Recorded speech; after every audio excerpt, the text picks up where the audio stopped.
Salut à toutes et à tous et bienvenue sur Warzone, votre podcast baseball universitaire qui dérive de temps en temps, il est vrai.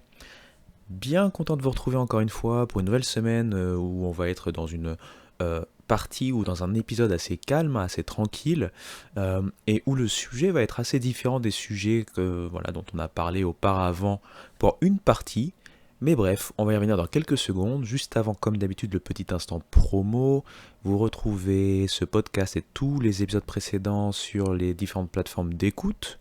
Vous retrouvez également ce podcast, bien sûr, sur YouTube. Et de même, le Homera. Je suis présent sur les réseaux sociaux tels que X, Facebook, Instagram, TikTok et donc, bien sûr, YouTube.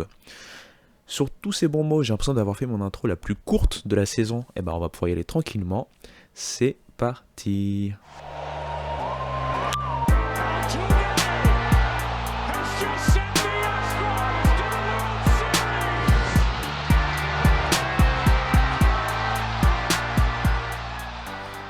Alors, comme vous le savez, en décembre, notamment en MLB, il y a pas mal de choses qui se passent. On en a parlé rapidement lors du dernier podcast, et notamment la loterie pour la draft. On a vu que les Guardians s'en sont très très bien sortis, qui n'avaient que 2% de chance, et donc c'est un peu un exemple que je donnais par rapport à changer un peu cette dynamique de tanking complètement assumée, puisque pour le coup, les moins bons bilans n'ont pas été forcément récompensés. L'autre chose, on a vu bien sûr la Rule 5 Draft, cette draft qui permet de récupérer des joueurs de différents rosters qui n'ont pas, par exemple, fait le cut des 40 man dans le roster, donc il y a des 40 personnes et on va dire éligibles dans ce roster pour faire vraiment au plus simple, encore une fois. On a vu également tout ce qui est un peu, bien sûr avec les winter meetings, on a vu donc des trades arriver, des signatures de free agents arriver, notamment Juan Soto, tout le monde va en parler, tout le monde en a parlé. Et il y a également quelque chose qui nous tient en haleine, peut-être moins par rapport à l'actualité, mais c'est tout ce qui concerne le Hall of Fame. Alors, pour le Hall of Fame, on le sait, il y a plusieurs catégories. Il y a eu pas mal de révisions au cours des années, donc là on est sur la version, la révision la plus récente, celle de 2022. On a donc plusieurs catégories comme je l'ai dit. On a la Contemporary Baseball Era Players. Ça là donc considère les joueurs, je pense du début des années 80 à maintenant, et c'est des joueurs qui n'ont pas par exemple vidé leur nombre d'éligibilité, de passage au Hall of Fame potentiel et qui ont au moins 15 années de retraite derrière eux avant l'année dans laquelle on vote pour le Hall of Fame. Il y a également la Contemporary Baseball Era Non-Players, ça c'est pour les managers, pour les, on va dire, tout ce qui est GM, tout ce qui est, on va dire, dans l'administratif, dans le côté exécutif, plutôt, et bien sûr les arbitres. Là c'est un peu le même principe, et du coup, pour revenir un peu sur comment ça se passe, je vous ai pas parlé de la troisième catégorie, ouais, je savais. Donc j'ai oublié bien sûr la troisième catégorie qui, elle, est la Classic Baseball Era. Elle, c'est pour les joueurs de l'ancien temps, on va dire jusqu'à l'année juste avant, celle qu'on considère pour la Contemporary Era. Donc on peut aller aussi loin que les années 1800 et quelques. Et on va dire que les différents votes et donc ballots associés à ces votes ont une année particulière pour, on va dire, chacune d'entre elles. Là, j'ai envie de parler de celle qui nous concerne, là, c'est celle de Contemporary Baseball Era Non-Players, donc les managers, les exécutifs et les arbitres, puisque on y est, c'est elle dont on parle le plus quand on parle de ces différentes catégories, on va dire. Il faut le savoir, on connaît déjà la seule personne qui a été élue pour ce Hall of Fame, c'est donc Jim Leyland. Alors, je vais vous donner sa fiche. Il a notamment été manager des Pirates de Pittsburgh, des Florida Marlins devenus Miami Marlins, et on va en reparler puisqu'il a fait quelque chose qui fait partie de son pédigré, qui fait partie des choses qui l'ont permis d'être élu cette année. Il a aussi entraîné les Rockies, où ça s'était moins bien passé. Et il a aussi également entraîné les Detroit Tigers, et il a fait des belles choses avec eux. Donc, Dans son palmarès, c'est le 18e all-time en termes de win en tant que manager avec 1769.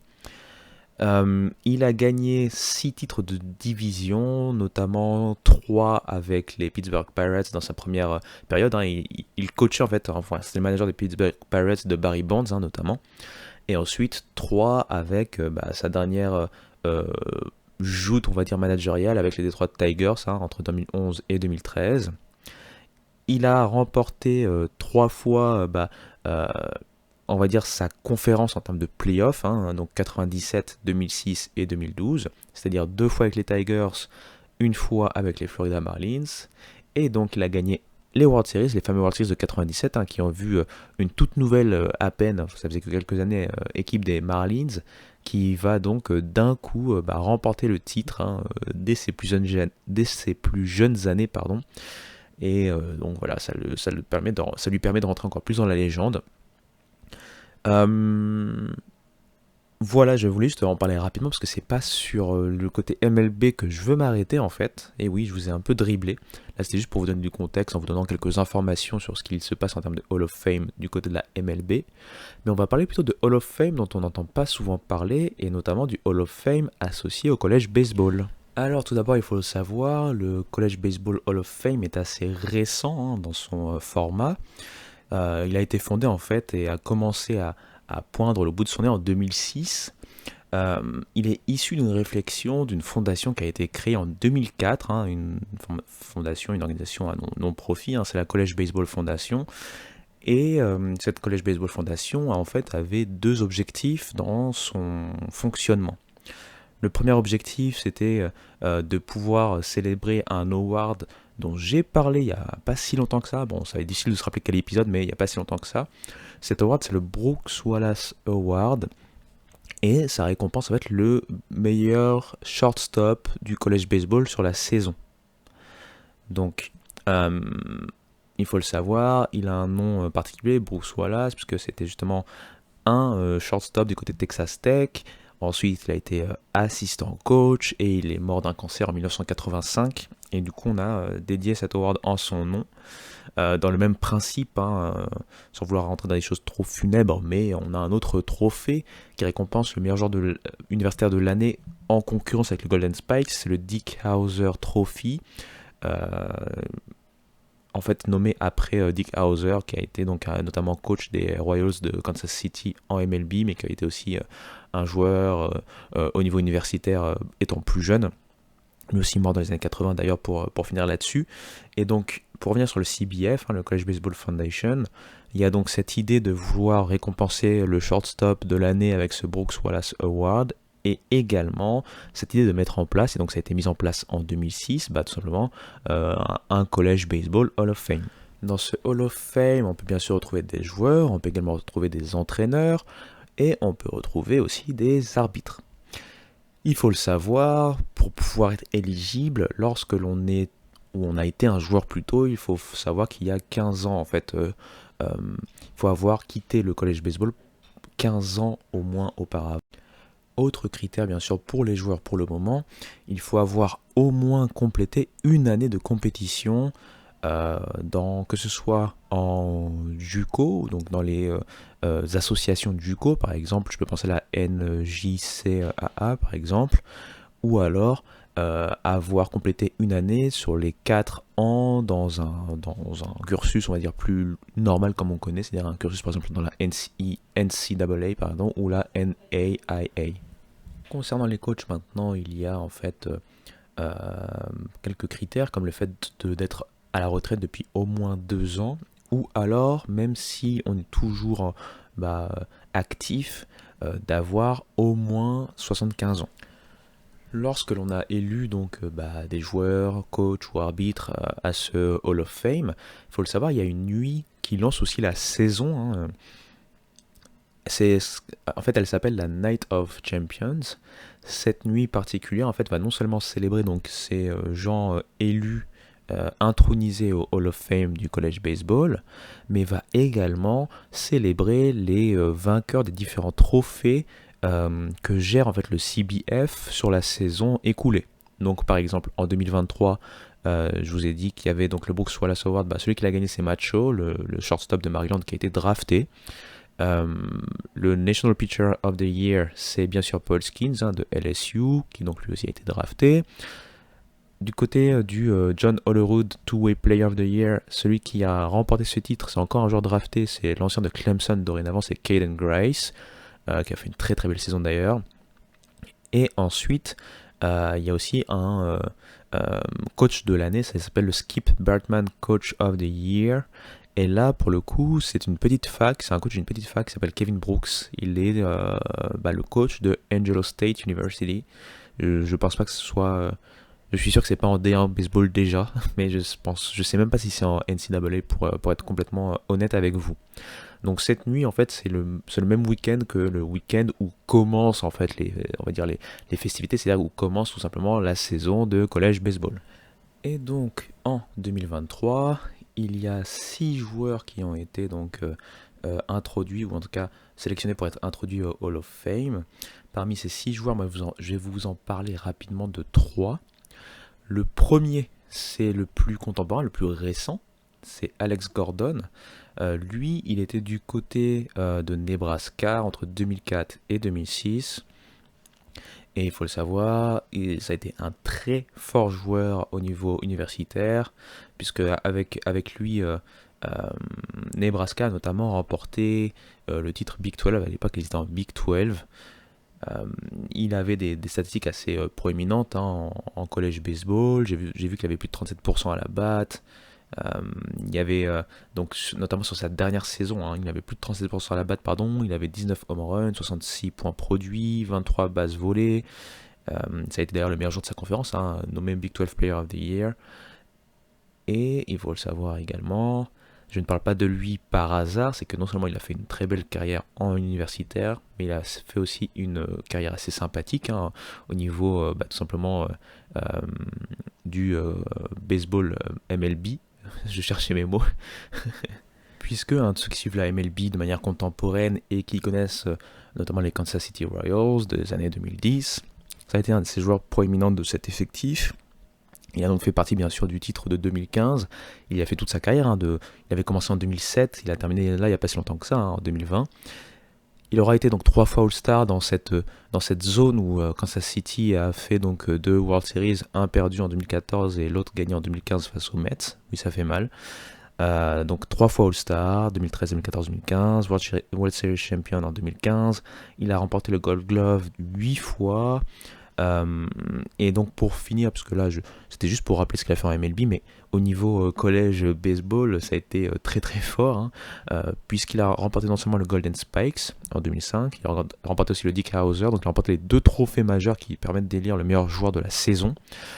Il a également remporté le Brooks Wallace Award, donc le award dont j'ai parlé un peu auparavant, puisqu'en college baseball, il a joué à plusieurs positions avant de se fixer vraiment en tant que left fielder du côté de la MLB.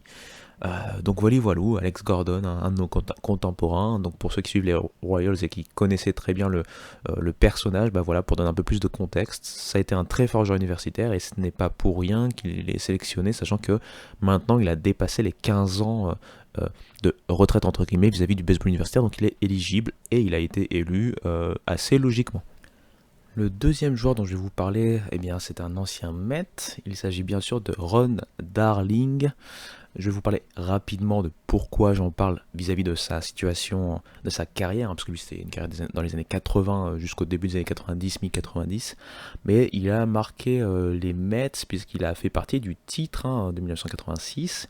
Lui c'était un pitcher, mais il faut le savoir, il sort de l'université de Yale, et Yale c'est pas forcément l'université qui a produit le plus de joueurs de baseball qui sont ensuite allés en MLB.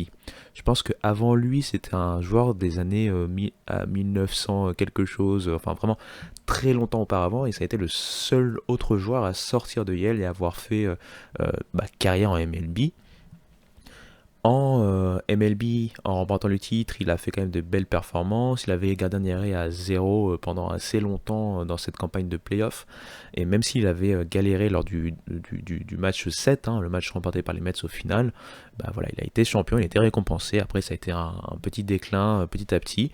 Mais il faut le savoir, en MLB, c'est quand même un joueur qui a su être solide pendant une bonne dizaine d'années, qui a terminé sa carrière avec un IRA de 3,87 et qui a notamment été All-Star en 1985, donc un an avant le titre de 1986 avec les Mets, et qui a remporté aussi le Gold Glove en 1989. Il est au Hall of Fame des New York Mets, pardon, pas au Hall of Fame est celui des Mets. Et si on revient à sa carrière universitaire, c'est un joueur qui a un record particulier. Si je me rappelle bien, j'avais lu ça il n'y a pas longtemps, et de toute façon, je vais avoir la page internet par ici, voilà. Euh, il a la performance du plus long no-hitter en college baseball, dans l'histoire de la NCAA, pour être exact et correct. Euh, il a tenu un no-hitter pendant 11 innings et quelques. C'est dans le 12e inning seulement qu'il a perdu ce no-hitter. Et donc, bah voilà, il est dans les livres d'histoire du college baseball et notamment de la NCAA grâce à ça. Euh, Sachant que voilà, il a pas été dans la fac la plus réputée pour pouvoir faire des gros runs en NCAA, mais malgré tout, il a fait une très belle carrière universitaire. Et il faut le savoir aussi, c'est qu'à la base, première chose, il avait comme beaucoup de jeunes américains, voilà, il avait été recruté pour le côté football, pas du tout pour le baseball. C'est lui ensuite qui s'est repositionné vers le baseball. Et au moment où il s'est repositionné vers le baseball, il a d'abord joué plutôt en champ, puisqu'il a joué d'abord en shortstop, puis après dans l'outfield. Et au bout d'un moment, voyant qu'il avait une vraie qualité en tant que pitcher, Yale lui a demandé, en fait, bah voilà, ses coachs à Yale lui ont demandé de transitionner vers le pitching. Il avait accepté si on lui permettait de jouer shortstop et dans l'outfield quand il ne jouait pas, c'est-à-dire que quand il ne lançait pas, quand il faisait pas de start, bon, bah, il avait quelques jours où il n'allait pas starter, et bah voilà, il avait le droit, et il jouait donc sur le terrain en tant que shortstop ou dans l'outfield. Donc voilà pour Ron Darling. Et le troisième joueur dont je vais parler, c'est Chris Bando. Alors lui, peut-être ça va rien vous dire, mais pour ceux qui ont écouté mes podcasts, récemment j'ai parlé un peu de cette période des années 70, notamment l'année 78, euh, l'année 78, où au final on a eu des belles performances de pas mal de belles facs. On a eu notamment une fac comme Arizona State qui a montré de très belles choses avec une génération, on va dire, dorée. Et Chris Bando faisait partie justement de cette génération dorée. Lui en collège baseball, puisque là cette fois-ci on va faire le contraire. On va d'abord parler de sa carrière en collège baseball avant de parler de la MLB, parce que c'est un peu plus court en MLB. En college baseball, c'est un joueur qui a remporté des titres individuels. Par exemple, il a été first team en 78 dans cette équipe, encore une fois, que j'ai présenté comme l'une des équipes all-time, cette équipe des Sun Devils d'Arizona State de mi à fin 70, c'était quelque chose.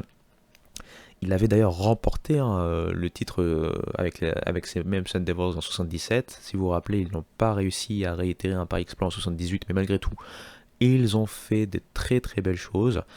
Il a été dans la College World Series Team All Team en 78 justement, et il a été dans la All Decade Team, c'est-à-dire la team sur la dizaine d'années des années 70, toujours dans ces College World Series. Il est vraiment réputé, surtout en college baseball, en tant que receveur, encore une fois dans cette équipe assez incroyable. Et ensuite, il a été drafté, il a joué un peu au niveau professionnel, notamment 7 ou 8 saisons du côté des Indians au début des années 80 jusqu'à la mi-fin années 80, puis ensuite il a fait une pige du côté des Tigers et une dernière pige du côté des A's. Donc c'est pas forcément par sa carrière professionnelle qu'on le connaît, mais il faut savoir que dans sa famille, il y a du baseball. Le baseball est roi. Et pourquoi je dis ça? Puisque Chris Bando, c'est le jeune frère, en fait, tout simplement, d'un autre Bando. Et ce Bando, il est beaucoup plus connu en MLB, c'est Sal Bando. Donc Sal Bando, je vous rappelle, C'était un troisième base. Il a fait partie de cette équipe, cette machine, hein, que dis-je? C'est pas juste une équipe, mais cette machine des A's. Vous savez, les A's qui ont remporté 3 titres entre 72 et 74, 3 World Series. Il a d'ailleurs été All-Star dans ce span, hein. Il a été aussi également All-Star en 69. Donc lui, pour le coup, il est bien plus connu. Il a quand même fait une belle petite carrière en MLB et voilà, il a fait aussi du college baseball. Mais par contre, euh, il a été dans la même fac, hein, mais il n'a pas joué à la même époque puisqu'il a 10 ans ou 12 ans de plus, hein, que Chris Bando. Et lui aussi, il a été champion avec ces mêmes Arizona State Sun Devils. Donc c'est marrant de voir ses frères qui, à une décennie, on va dire, d'intervalle, ont réussi le même feat en collège baseball. Et d'ailleurs, Sal Bando a été, dans les premières années de cette mise en place du collège Hall of Fame, intronisé assez rapidement. Voilà pour l'histoire. Donc c'était les quelques joueurs que je voulais vous présenter sur cette classe de 2023 pour rappeler que voilà, le Hall of Fame, ce n'est pas forcément que la MLB, un Hall of Fame notamment en college baseball. Et on voit même aussi des Hall of Fame au niveau de tout ce qui est association de coach. Et j'avais vu d'ailleurs que dans la American Baseball Coaches Association, ils viennent d'élire un coach il n'y a pas si longtemps que ça. Et ce coach, il est très connu en baseball universitaire, c'est Brian O'Connor. Brian O'Connor, c'est le coach en fait de UVA. Et c'est peut-être pas facile à savoir, mais UVA, depuis qu'il est arrivé, c'est une machine. UVA a remporté le titre, si je ne dis pas de bêtises, en 2015. Ils ont été au moins à 6 World Series entre 2009 et aujourd'hui. Donc je pense que c'est le record, hein, en termes d'équipe, ou peut-être il y avait juste Florida qui a fait plus de voyages en World Series que eux. Et Brian O'Connor n'est pas pour rien avec une formule qui a fait ses preuves. Il ne compte pas ou il ne s'appuie pas trop sur le portail des transferts. Lui, son idée, c'est d'aller recruter des jeunes à fort potentiel qui pourraient même être draftés de leurs années lycéennes et leur promettre de pouvoir les développer de façon à être solides pour aller au baseball professionnel. Là, je ne vais pas vous mentir, j'ai pas tous les chiffres, hein, mais j'avais lu quelque chose de très intéressant, c'est que UVA, sous le règne de Brian O'Connor, a envoyé un nombre très important de joueurs à la draft. Je pense que c'est un des nombres les plus importants sur son span, hein, sur cette quinzaine d'années. Et parmi ces joueurs, il y avait quand même un pourcentage assez intéressant, encore une fois, de joueurs qui ont réussi à toucher la MLB, les majeurs, tout simplement. Donc voilà, je voulais en parler très rapidement pour finir ce volet Hall of Fame. J'espère que ça vous a intéressé, cette partie-là. C'était juste pour un peu changer de sujet, mais rester pas loin du collège baseball. On va faire une petite transition musicale et on va de nouveau ouvrir un volet juridique.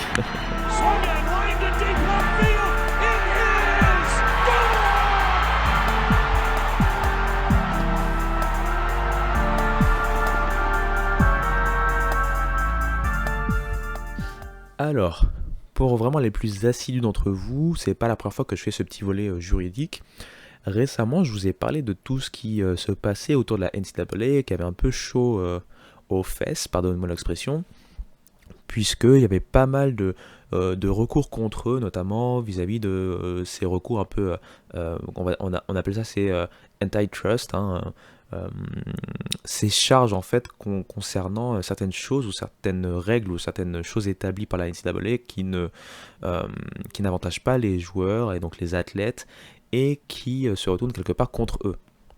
J'avais notamment parlé de la NIL, hein, la NIL, et le fait qu'il y avait pas mal d'anciens athlètes universitaires qui les attaquaient, puisque selon eux, ils avaient eu un manque à gagner énorme, euh, puisqu'ils étaient dans la période où la NIL a été mise en place, mais ils étaient seniors et venaient de quitter par exemple la fac au moment où la NIL avait finalement été mise en place, alors que eux pouvaient gagner pas mal d'argent sur leur span universitaire grâce à leur droit à l'image. Toujours dans cette bataille entre la NCAA et donc les athlètes universitaires et donc ces charges contre eux, contre l'association, hein, bien sûr, il y a cette idée de les attaquer maintenant sur les règles en fait d'éligibilité de transfert. Alors, je vais vous expliquer un peu. La NCAA a mis en place quelques assouplissements en 2021 vis-à-vis de la règle de transfert. Avant 2021, et là ça va être vraiment j'essaie de simplifier au maximum, donc c'est pas tout à fait complètement 100% accurate parce que je simplifie, mais c'est juste pour faire comprendre en fait. À la base, Normalement, ou dans la plupart des cas, lorsqu'un joueur transféré, euh, l'année suivant son transfert, souvent était une année ce qu'on appelle redshirt, c'est-à-dire qu'il n'était pas éligible et donc devait s'asseoir sur cette saison et attendre la saison suivante pour pouvoir jouer avec sa nouvelle équipe.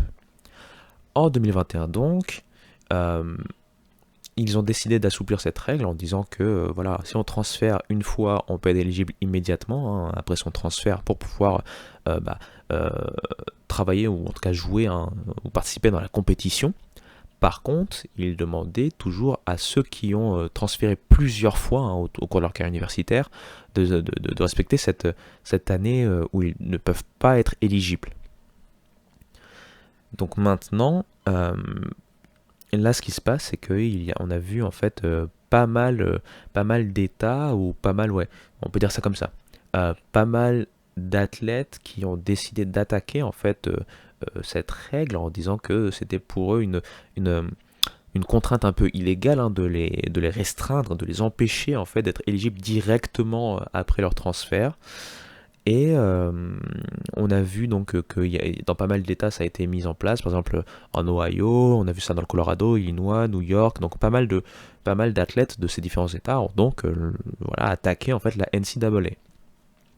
Il faut le savoir, si la NCAA perd, ça voudrait dire en fait qu'en Division 1 NCAA, tout athlète universitaire qui bah, voilà, euh, transfert pourrait potentiellement être immédiatement éligible, j'allais dire tout, parce que je franglise, comme d'habitude, je franglais, euh, mais, euh, vont être éligibles, bien sûr, de participer avec leur nouvelle équipe dans la compétition à laquelle ils font face. Et une des choses, puisque je pense que la délibération doit arriver incessamment sous peu, une des choses et un des impacts qui pourrait être direct concerne notamment les jeunes hommes et les jeunes femmes qui jouent au basketball en ce moment. On parle aussi beaucoup du college football, parce que le college football c'est là où l'argent brasse le plus, c'est à partir de là que c'est un peu la racine en fait de la NCAA, c'est de là que vient en fait l'argent, la renommée, l'audience, etc., c'est le college football. Et il faut le savoir, c'est qu'on voit de plus en plus de transferts. Par exemple, là, je vais vous donner un chiffre, il y a plus de 1100 joueurs de football universitaire qui sont entrés dans le dans le portail des transferts, pardon. Euh, Par exemple, rien que par rapport à l'année dernière, c'est 44% d'augmentation. Donc imaginez que maintenant, on leur permette aussi de ne pas avoir de risque de devoir rester inéligible pendant un an, et donc ça veut dire de pouvoir être dans la compétition dès cette période des transferts, on risque de voir de plus en plus, et c'est un peu le risque de mouvement de joueurs, et ça va vraiment ressembler en fait à, euh, voilà, comme le dit The Athletic, ça va vraiment ressembler à une sorte de free agency quelque part, puisqu'il n'y a plus de restrictions, donc n'importe qui va pouvoir se dire ok, voilà, ça se passe pas bien pour moi, on me laisse pas assez jouer, ou par exemple je veux avoir plus d'exposition, je m'inscris sur le portail des transferts. Ça va devenir en fait de plus en plus automatique. Et ça peut casser quelque chose pour les plus puristes d'entre nous, c'est cette appartenance à une fac. Comme je le dis souvent, peut-être à la base vous ne voyez pas forcément le lien, mais il y a un lien de cause à effet. À la base, les sports universitaires, c'est le sport qui amène le plus d'engouement chez les Américains. Pourquoi? Parce que le sentiment d'appartenance à sa fac en tant qu'alumnus est très fort, très prégnant. Donc ils vont plus tendre à suivre leur université, je veux dire en termes de joie, en termes de ferveur, en termes d'excitation, que l'équipe de leur ville. Par exemple, si ils ont la chance bien sûr d'avoir une équipe dans leur ville. Maintenant, une des choses qui fait que l'appartenance est aussi forte, c'est le fait de voir des joueurs évoluer et grandir en fait dans cette fac pendant 2, 3, 4 ans, en fonction des sports et en fonction du temps que reste ce joueur. Donc, si maintenant on assouplit de plus en plus cette règle et qu'il n'y a plus de sanctions quelque part au fait de transférer, on va voir encore plus de mouvements. Là, j'ai dit 1100 joueurs, l'année d'avant c'était 780 joueurs, donc vous voyez bien sûr le gap. Donc on pourrait voir à terme vraiment des mouvements perpétuels, et notamment en college football. Ce qui risque, bien comme je le dis, d'amener en fait cette lassitude des puristes du sport universitaire, puisque ça reste un sport universitaire, alors que là, on va avoir l'impression d'entrer dans une sorte de professionnalisation quasiment complète des universitaires. Entre l'argent qu'ils se font, certes pas directement vis-à-vis d'un salaire grâce à leur participation directe dans une compétition, mais quand même vis-à-vis de leur image. Ils gagnent de l'argent maintenant s'ils le souhaitent, plus cette idée de pouvoir du coup un peu reformater sa carrière en fonction de l'argent qu'on veut se faire, en fonction de l'exposition qu'on veut avoir, etc. etc. Et donc de cette starification aussi perpétuelle des jeunes athlètes, on risque de perdre l'essence en fait, en tout cas c'est ce dont beaucoup parlent en ce moment, c'est ce risque de perdre l'identité et l'essence même des sports universitaires. Donc voilà pourquoi je voulais parler 2 secondes de cette nouvelle partie juridique, cette fois-ci sur les règles liées au transfert en collège sport, donc en sport universitaire. J'espère que ça a été assez digeste pour vous. On va s'arrêter là pour un nouveau podcast plutôt court, compte tenu, ou si on compare aux autres podcasts que j'ai fait, c'est quand même une petite trentaine de minutes, donc c'est pas mal à devoir ingérer. J'espère que le tout a été digeste pour vous. On va pouvoir s'arrêter là. Il y aura peut-être d'autres vidéos, comme je le dis assez souvent récemment, mais j'ai toujours pas le temps de m'y pencher, mais peut-être une vidéo sur le college baseball, un peu style college baseball Legends, comme j'avais fait pour Kelsey Fullerton. Peut-être un format court aussi, pour continuer ce format court sur les meilleurs joueurs universitaires de l'histoire. Et on verra si d'ici la fin de l'année ou début d'année 2024, on a le temps de se repencher un peu sur le Japon. Le podcast, lui, quant à lui, va continuer bien entendu et va petit à petit peut-être reprendre un rythme plus intéressant, surtout en seconde partie janvier 2024, je dirais, puisque là, on va être vraiment dans le vif du sujet avec la reprise qui va arriver mi-février, comme je l'ai dit, du collège baseball. Donc tenez-vous prêts, restez à l'écoute, ne soyez pas trop loin de Le Homera et du podcast. Et sur tous ces bons mots, je vous dis tout simplement à très bientôt. Ciao.